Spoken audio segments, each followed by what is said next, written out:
मेरी माटी, मेरा पानी, रहे सुरक्षित हमने है ठानी। जी हां, एकीकृत जल ग्रहण प्रबंधन कार्यक्रम में हम मिलजुल कर वो सारे कदम उठाते हैं जिनसे बारिश की हर एक बूंद का सिंचाई, वृक्षारोपण, कृषि और चारागाह विकास के लिए सदुपयोग हो सके और हो प्रभावी भू संरक्षण। इसके साथ ही हम बनाते हैं स्वयं सहायता समूह, खास तौर से महिलाओं के आर्थिक संबलन के लिए, क्योंकि हमारा ध्येय है जल और मृदा संरक्षण के साथ ग्रामीण समुदाय के सर्वांगीण उन्नयन का और आपकी खुशहाली का। जल ग्रहण विकास संबंधी सभी जानकारियों के लिए आज ही निकटतम राजीव गांधी सेवा केंद्र में संपर्क करें। तालाबों के सूखते ही लापोड़िया गांव एक बार फिर पलायन का दर्द झेल रहा था, लेकिन इसे कभी तो रुकना था।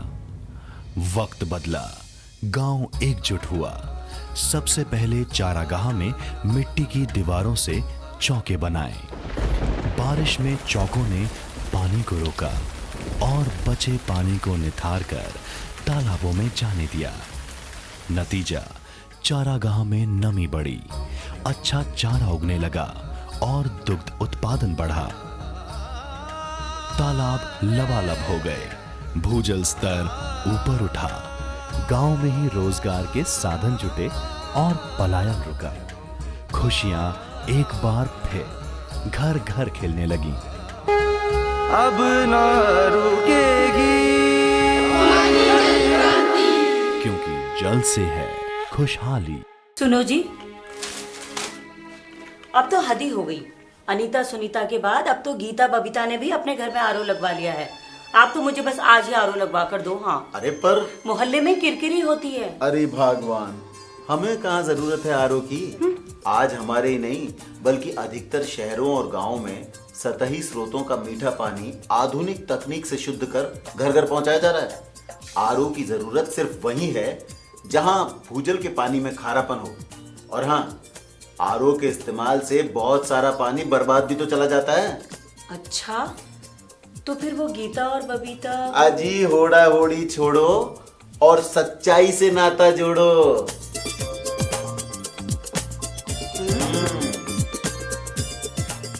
शुद्ध पेयजल है अनमोल, सब समझें इसका मोल। जन स्वास्थ्य अभियांत्रिकी विभाग राजस्थान एवं WSSO द्वारा जनहित में जारी। क्या अब भी खारे पानी के कारण आपका खाना बेस्वाद बनता है? पानी आरओ को बहुत सही है, रोटी सब्जी खूब स्वाद बनती है, दूध चाय भी अच्छा ही बनती है, खाना भी टेस्टी बनता है इससे, और भूख भी लगती है, सब कुछ अच्छा लगता है इस पानी से। क्या बीमारियों में कमी आई है? पहले घुटनों में दर्द मार दो और दांतन में टीस मारते, अभी आते कुछ ना मार। और पहले जो पेट में गड़बड़ होती है अब नहीं होती है। अच्छा महसूस हो रहा है शरीर को, ऐसे फुर्सत में है, दर्द भी कम होता है। क्या ये पानी महंगा है? 20 लीटर पानी 2 रुपए में मिलता है। जितना लेना चाहो, एक दिन में 24 घंटे खुला रहता है। ये कभी भी इमरजेंसी या कोई भी कभी भी काम पड़े कभी भी ला सकते हैं। आप भी आज अपने नजदीकी आरओ प्लांट से मीठा और फ्लोराइड मुक्त पानी लाएं और राज्य सरकार की कल्याणकारी योजना का लाभ उठाएं। हमारा संकल्प, हर पल सबको मिले शुद्ध और सुरक्षित जल। देश में पहली बार ऑनलाइन आरटीआई आवेदन की नींव रखी थी मुख्यमंत्री श्री अशोक गहलोत ने। आज आरटीआई पोर्टल के नए संस्करण में ऑटो अलर्ट, डैशबोर्ड, ई साइन और वॉइस टू टेक्स्ट जैसे आधुनिक फीचर्स के साथ 275 विभागों के 58,000 से ज्यादा अधिकारी आरटीआई प्रकरणों का सुगमता से कर रहे हैं निस्तारण। आरटीआई पोर्टल 2.0 एक नई और सशक्त सौगात।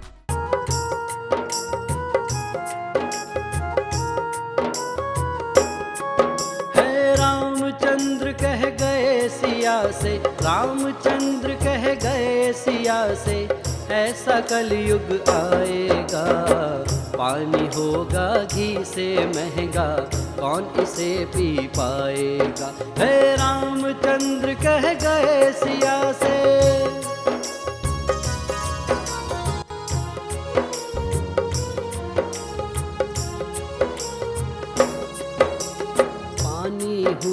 जमी का दूषित रोगों का सरताज हुआ।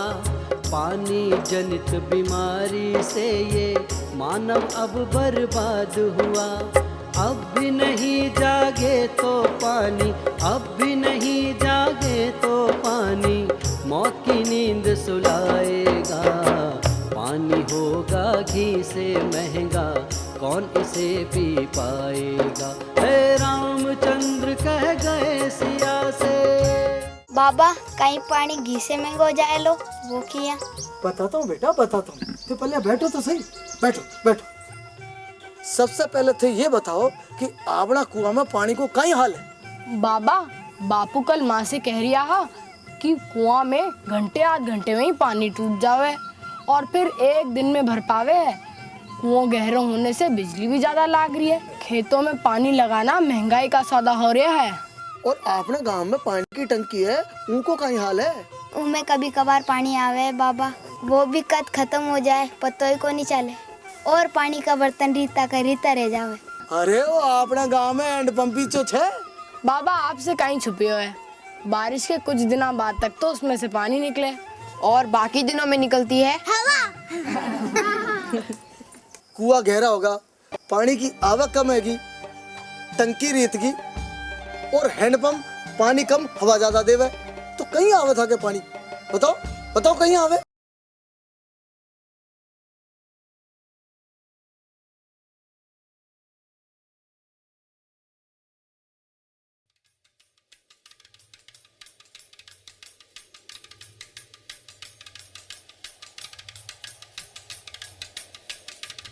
A few people go ahead and create their own fate lines. These lines have become the destiny of people who moved in harmony with nature, making floods, drought, and famine things of the distant past. Lapodia, near Dudu on the Jaipur-Ajmer highway, has achieved all this by working in tandem with nature. A detailed action plan was chalked out with technical and financial support from Catholic Relief Services. Gram Vikas Navyuvak Mandal initiated voluntary labor to build a few chaukas. Just one spell of rains dispelled all doubts and apprehensions from the minds of those opposing the initiative. They realized that God had given them a magic wand which could transform the face of their village. Now they wholeheartedly got involved in implementing the plan. 10% of the pasture land was cordoned off as reserve land, where felling of trees and grazing was prohibited. The remaining pasture land is available for grazing even during chauka building. Food grains were regularly kept in the village to attract birds, as they play a crucial role in soil reform. A large variety of birds started nesting in the area, and the secure natural environment has become a sanctuary for some endangered species.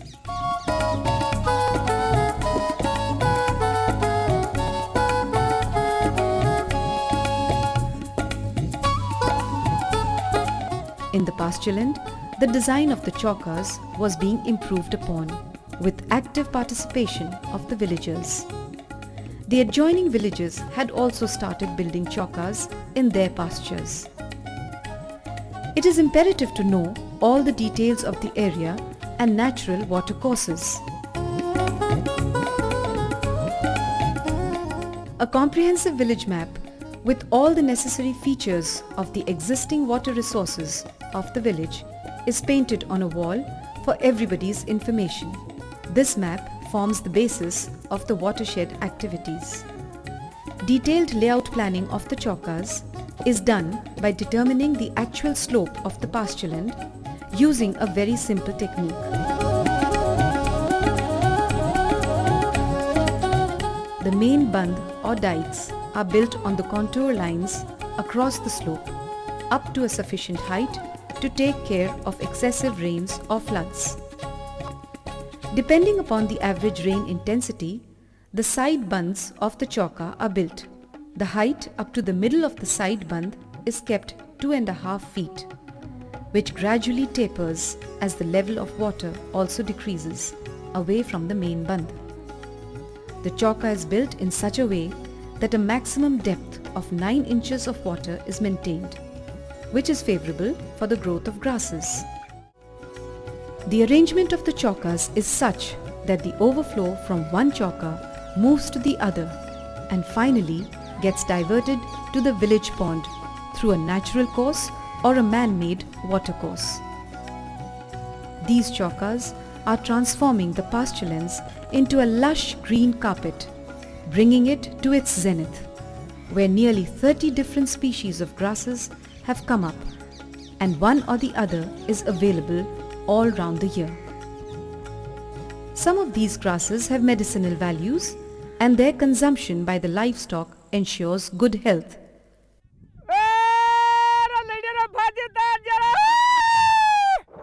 The cattle grazers discuss amongst themselves and decide, without any external interference, as to where grazing is to be done and which trees are to be pruned. The gleam in the eyes of the villagers reflects their pride as they explain the benefits of the large variety of grasses. This watershed technique has evolved as a boon to the parched state of Rajasthan, and the great biodiversity of flora and fauna created through it is clearly visible.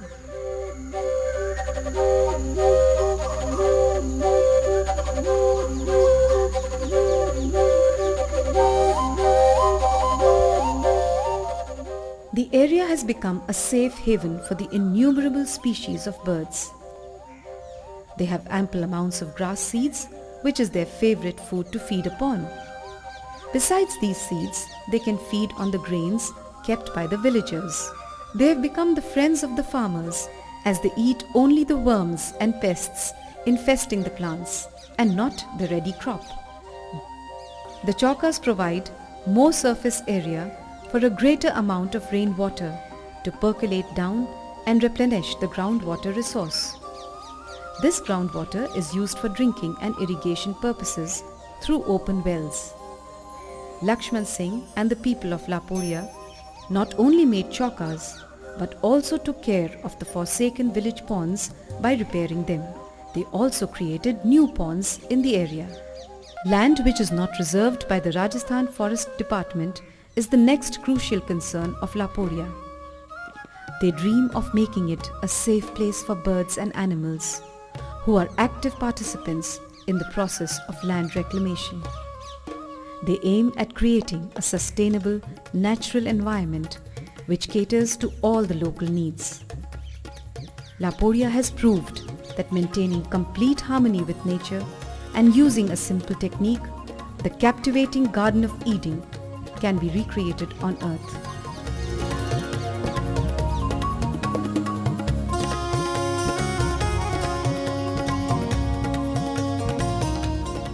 Today, many places are in dire need of the chauka technique and can learn a lot from the people of Laporia. देश के सबसे बड़े राज्य राजस्थान में जल उपलब्धता की स्थिति सबसे विकट है। राज्य सरकार जल की एक एक बूंद के सदुपयोग से प्रदेश की जलापूर्ति की मांग पूरा करने के लिए कृतसंकल्पित है। प्रदेश की समृद्धि और तरक्की मुख्यमंत्री अशोक गहलोत की प्राथमिकताओं में शुमार हैं। नवीन जल संसाधन के निर्माण के साथ साथ विद्यमान नहरी तंत्र की क्षमता बढ़ाने और पड़ोसी राज्यों से बेहतर समन्वय स्थापित कर अपने हिस्से के जल प्राप्त करने की पहल स्वयं मुख्यमंत्री द्वारा की जा रही है। सालों पुरानी आईजीएनपी नहरी तंत्र में टूट फूट और जल रिसाव से पानी की क्षति के साथ सेम से हजारों हेक्टेयर जमीन बंजर हो गई थी। पंजाब के हिस्से वाली आईजीएनपी नहर प्रणाली की मरम्मत के सालों से किए जा रहे प्रयासों के बावजूद प्रगति नहीं हो पा रही थी। संवेदनशील सरकार ने अथक प्रयास कर जल संसाधन मंत्रालय भारत सरकार और पंजाब सरकार के साथ 23 जनवरी 2019 को एक महत्वपूर्ण त्रिपक्षीय करार किया। पंजाब सरकार द्वारा सरहिंद फीडर की रीलाइनिंग का कार्य शुरू कर दिया गया है व दिसंबर 2019 तक लगभग 20 किलोमीटर लंबाई और माह मार्च से मई 2020 के आगामी नहरबंदी के दौरान 40 किलोमीटर रीलाइनिंग का कार्य पूरा कर लिया जाएगा। मुख्यमंत्री अशोक गहलोत द्वारा कैप्टन अमरिंदर सिंह मुख्यमंत्री पंजाब सरकार के साथ बैठक कर अपने हिस्से का पूरा पानी प्राप्त करने के लिए व्यक्तिगत प्रयास किए जा रहे हैं। आईजीएनपी प्रणाली में राजस्थान वाले भाग में भी रिलाइनिंग का कार्य शुरू किया जा चुका है। वर्ष 2019 के क्लोजर में 23.6 किलोमीटर का कार्य पूर्ण किया जा चुका है। तय रणनीति और कड़ी मेहनत से वर्ष 2023 तक 135 किलोमीटर नहर की मरम्मत का कार्य पूरा कर सेम से खराब हुई जमीन को पुनः उपजाऊ बनाया जा सकेगा और 10 जिलों खास तौर पर जैसलमेर के टील क्षेत्रों में खेतों में खुशहाली की फसल लहलहाएगी। साथ ही बारिश के मौसम में मिलने वाले अतिरिक्त पानी को भी काम में लिया जा सकेगा।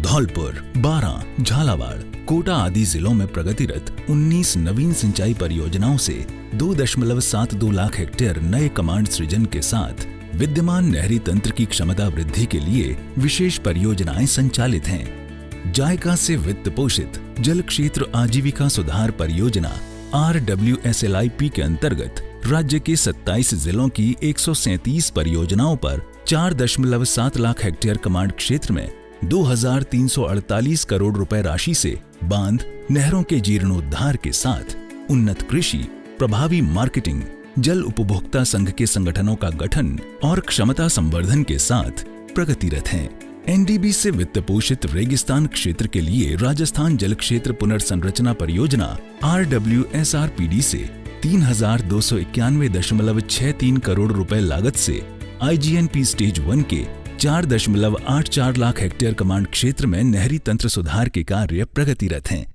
जिनके द्वारा दक्षता वृद्धि के साथ 1200 क्यूसेक जल हानि रोकने और 33,000 हेक्टेयर सीम प्रभावित क्षेत्र को पुनः उपजाऊ बनाया जा सकेगा।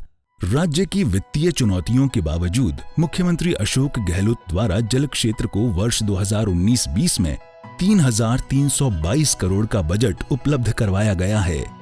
जल उपलब्धता और संसाधनों की दक्षता वृद्धि के लिए धनराशि की कमी नहीं आने दी गई।